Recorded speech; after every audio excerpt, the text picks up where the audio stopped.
This week in comic books and Suicide Squad, Ambush Bug joins the team so they can all go to hell.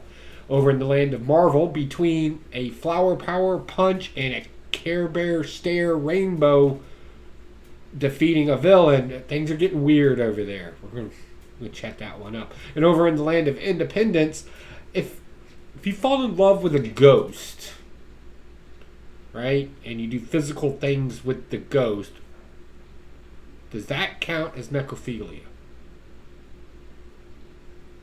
Let's jump into it. Roll that intro.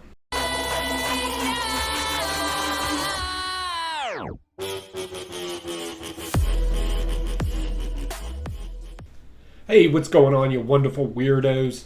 Super happy to have you here. I'm Pocan Joe, and as always, you're super cool for swinging by.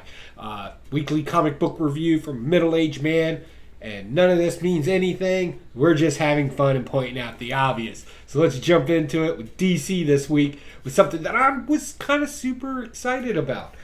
Suicide Squad is like Ambush Bug teamed up with Suicide Squad, and they're going to hell, right where Shazam is, if you've been reading that series, right? To go get the Rock of Eternity, because Eternity rocks are super powerful. So they're going to go down there and go get that. If you're not familiar with Ambush Bug, he was what you know as Deadpool today. Only he was it well before that.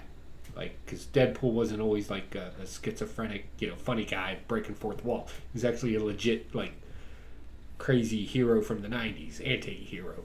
But yeah, Ambush Bug was comical. It's funny. He breaks the fourth wall. It delivers in here, and thank God it did, because you're dealing with a lot of heaviness in here. Like, when I say heavy, like a lot of identity crisis type stuff.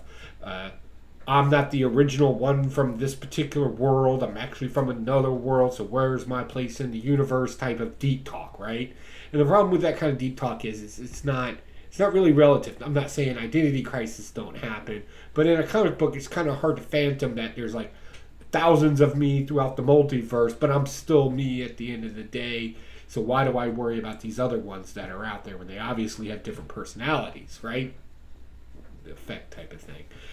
Whatever.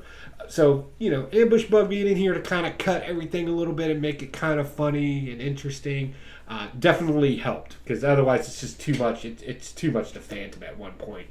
So, yeah, they're going to hell, and they're going to battle some demons, because, demons are in hell. Even though we know hell to look like a 1960s casino from Shazam, obviously they're very different.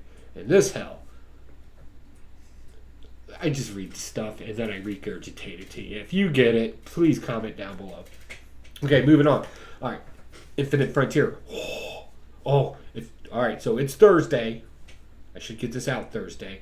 And if you're like, I don't want to read, it's too complicated, it's too weird, I don't want to read Infinity Frontier, you need to turn around and go back and go get it, because this is awesome, right? So we knew that our heroes were going to have to battle this dark side from this Earth Omega, right? And that they did, and it was kind of a mutual defeat / mutual win for everybody.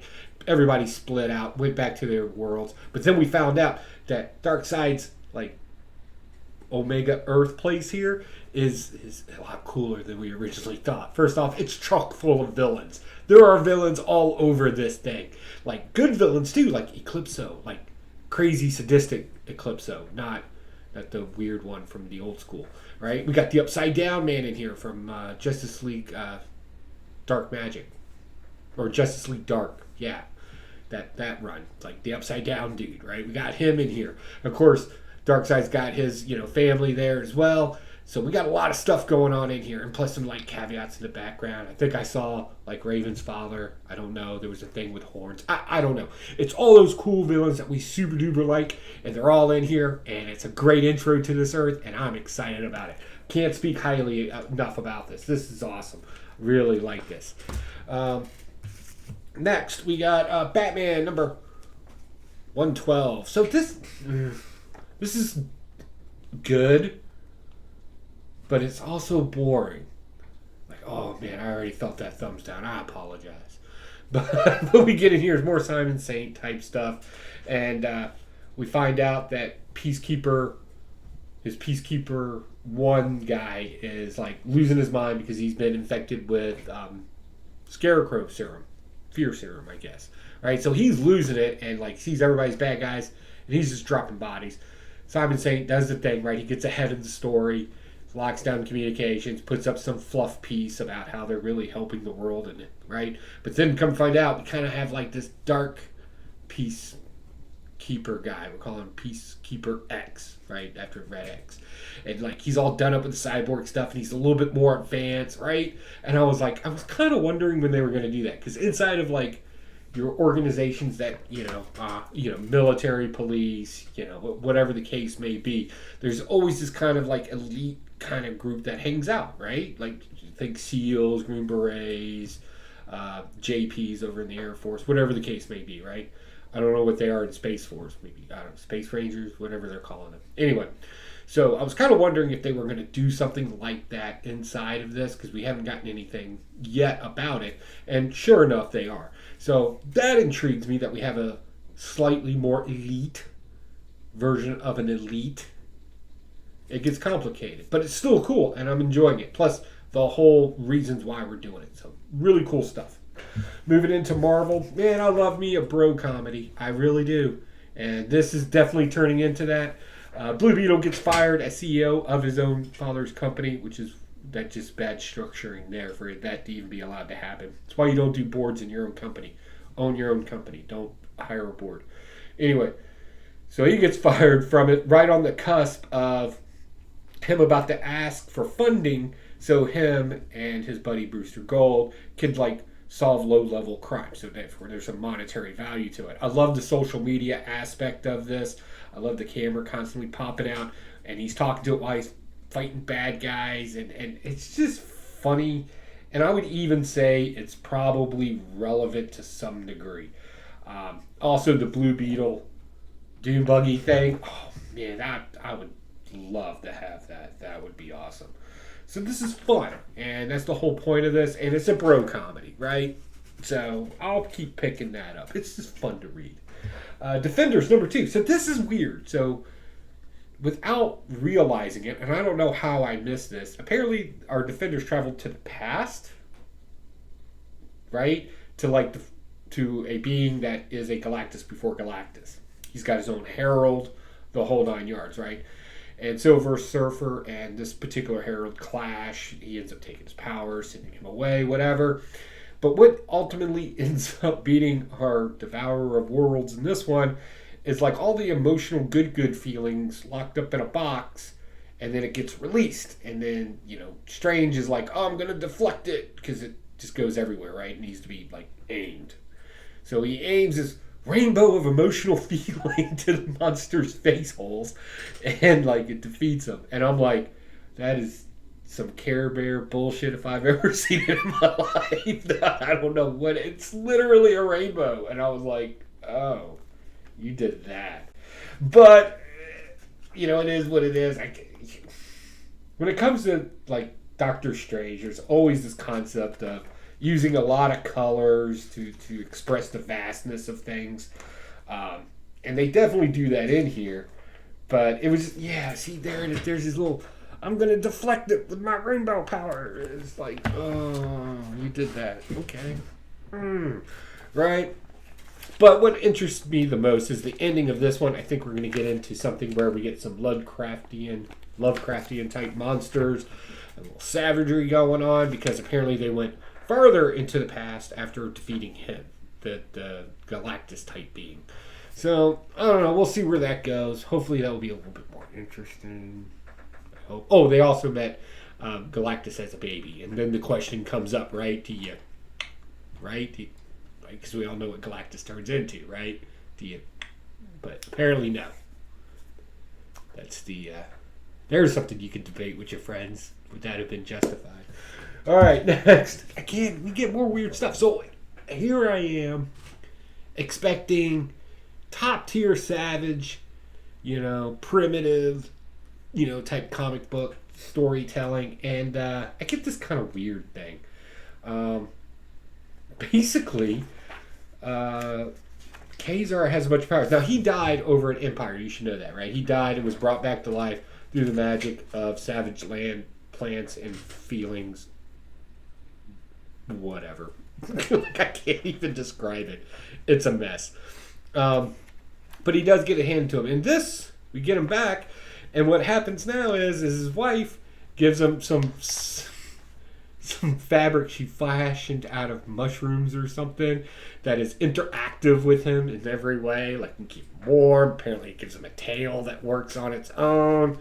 And I'm sitting here and I'm like, oh my god, this is some serious garbage. This is what you do when you want to add a technology element to an all-natural environment, right? You just make the plant fabric thing super smart and interactive.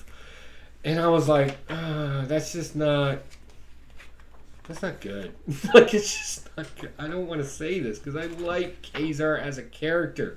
But then he's also got this power, and there it is. Like, yeah, you see it right there. He's, flower power. That's his son, right? He's all flower power, right? And it's like, what? And he keeps doing it. What is that? I don't know what any of this mess is. Anyway, apparently his new clothes can enhance his strength. He's still dealing with the whole I was dead, but I'm alive now. He tries to be a father, but apparently that gets shut down because of BS. This is a mess. I'm just going to go ahead and say it. I didn't like it. And I didn't want to say that because I'll give it another issue. The art's mediocre at best. The story is I'm just going to add things to fill in, obvious plot holes. And I don't think much thought was put into this. I'm sorry to say that. All right, next. Amazing Spider-Man, number 73. So right off the cusp of Sinister War, we dive into this. And surprise! Here's what was really going on the entire time, packed into one issue. And that's garbage writing. So that gets blasted this week. That's so bad. Gwen Stacy apparently has something to do with all this too. The girl died back in the Silver Age. Get out of here. All right, the Me You Love in the Dark. I don't know where this thing is going. I hope it's not a love story because that's kind of awkward. But we kind of sort of get some more insight on our ghostly apparition in here. Apparently, it's extremely polite. Now, people that are overtly extremely polite make me nervous in real life because there's a reason why, especially if you knew me, right? That's not something that you have to do around me or anything like that. And I get politeness isn't something you do for somebody else, something you do because you're a polite person. But I don't know, when you're just randomly polite, over the top politeness, exaggerated, there's always, and I hope that's the case in here. I hope this thing is just crazy, stupid evil, and it's not how can I help you get your human form back so we can be together? Oh God, I hope that's not the case. All right, Last Flight Out. I like this because this probably rings true more than anything else in comic books. So the Earth is going to die, right? Because pollution, whatever the belief is. All right, so the super smart guy, right, starts making these arcs to kind of fly people off planet. Apparently they're going to go find another world. And apparently he didn't spend much time with his daughter, right? Because, he's busy saving humanity. Sacrifices were made. Apparently his daughter, booked out on him. She's in Chicago, which in this book is a very bad place. Which didn't really need to be explained to us because Chicago's a really bad place in some areas. I'm just throwing that out there. I hope I didn't offend anybody, but you know where you live. So that happens in here. And he's going to go get her. Damn the last arc that leaves in 24 hours. I'm going to go get my daughter, and I'm taking a SEAL team with me. And apparently the SEAL team commander in this is kind of a sadistic prick. But they're going to go do it. Copter crashes, and now they're on foot. That didn't end the mission. Now they're on foot to go get the daughter, to get him back, to get them both back to the Ark so they can fly away. And of course, this thing loves to accentuate that there are people that are naysayers, deniers, that in today's climate for just about everything. So a lot of interesting stuff in here. I like where this is going. I'm going to keep following this. If my comic book shop has it, I will read that. That was fun. Another fun book this week was Dead Box. So I'm not really sure what the premise of this is, but apparently, or not the premise, but the basis of the whole story universe. But basically what I got from it is it's a young lady who had to take some time off from college to work in her dad's store, who is, we don't know until the very ending, is extremely ill, but we don't know how ill. And apparently they have a dead box in there, or a red box, where you rent movies. But the problem with this one is nobody recognizes any of these movies, right? Like, she tried looking them up online, couldn't find these titles, couldn't find anything about them. And then the story kind of takes this weird turn where it kind of tells us what's going on in one of the movies that she's watching. And it's kind of like a story within a story type of thing. And there's some sort of moral message behind it, which was completely interesting about this guy traveling to another world. And by the time he got there, man by himself eventually goes insane, right? That's always the premise of that kind of thing. And traveling 50 years in a spaceship, this guy's not the guy that left, and it's not what the planet expected to come meet them. And it was the thing, right? And it's fun. It was exciting and probably a little on the nose. Then we find out that this is her father, right? That's the sickness that he's got going on there. It's kind of like a thinner type thing. Weird. So it dropped off there, and the town's weird too. There's something weird with the town. It's called Turkey Lost. There's something weird in there. They have a fascination with motorcycles and freedom and kind of have their own laws. And there's also kind of this overlingering narrative that goes on in this as well, where we're talking about humanity and man's best attempts and how they fail, or the ownership of land. What exactly is an ownership of land? So that kind of gets played in there. It tries to get deep, but it's not as deep as you would think. But it's still interesting at the end of the day. So yeah, that's definitely a pick for me this week. That I'll keep reading some more of that too. Another one, and my last one, May's book. I don't know what's going on in this. I don't like the art in it. It's very like that, right? It looks like practice sketching all the way through it, and then there's like this random red line. Basically, a guy lost his daughter at one point and is having trouble memorizing what her face looks like, or remembering what her face looks like. He likes his mundane life to have an extreme ritual to it. Very baseline, nothing too exciting in his life, and he kind of wallows in his own sorrow to the point where he's pretty much ignored the world.